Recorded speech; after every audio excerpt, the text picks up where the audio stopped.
நிறைவாழ்வு AG சபை வழங்கும் morning மன்னாவிற்கு உங்களை அன்போடு வரவேற்கிறோம்.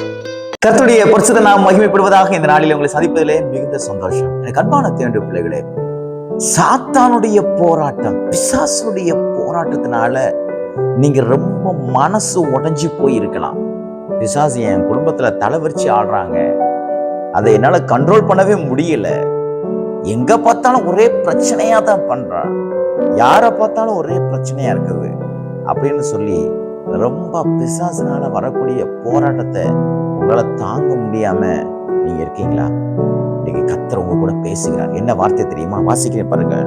ரோமருக்கு எழுதின புஸ்தகம் 16வது அதிகாரம் 20வது வசனம் இப்படியாக சொல்லுகிறது: சமாதானத்தின் தேவன் சீக்கிரமாய் சாத்தானை உங்கள் கால்களின் கீழே நசுக்கி போடுவார். கர்த்தர் நிச்சயமா சாத்தான உங்க கால்களின் கீழே நசுக்கி போடுவார். விசுவாசிக்கிறீங்களா?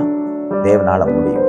இதுவரைக்கும் நீங்க சாத்தானுடைய ஆதிக்கங்களை பார்த்து நீங்க இப்ப அடங்கி போயிருக்கலாம். ஆனா கர்த்தர் இன்னைக்கு உங்களுக்குள்ள ஒரு அதிகாரத்தை வச்சிருக்காரு. என்ன அதிகாரம் தெரியுமா? சாத்தானுடைய தலையை நசுக்கக்கூடிய அதிகாரத்தை உங்களுக்கு கொடுத்திருக்கார். சிலுவையின் மூலமாய் தேவன் அந்த அதிகாரத்தை கொடுத்திருக்கார். ஆகையால் பயப்படாதீங்க. அவன் வெள்ளம் போல வந்தாலும் அவன் தலைகளை நசுக்கி போட நீங்க உங்களுக்குள்ள கர்த்தருடைய ஆவியானுடைய வல்லமை இருக்கிறது. விசுவாசிக்கிறீங்களா? பாருங்க, பிசாசு நிறைய நேரம் நம்மளை பயம் காட்டுவான். பயப்படாதீங்க. அப்படி பண்ணிடுவேன், இப்படி பண்ணிடுவேன்னு சொல்லி அவன் தேவையில்லாத விஷயத்த பொய்யா பேசுவான். பயப்படாதீங்க. அவனால உங்களை ஒன்றும் செய்ய முடியாது. காரணம், கர்த்தர் உங்க கூட இருக்கிறார்.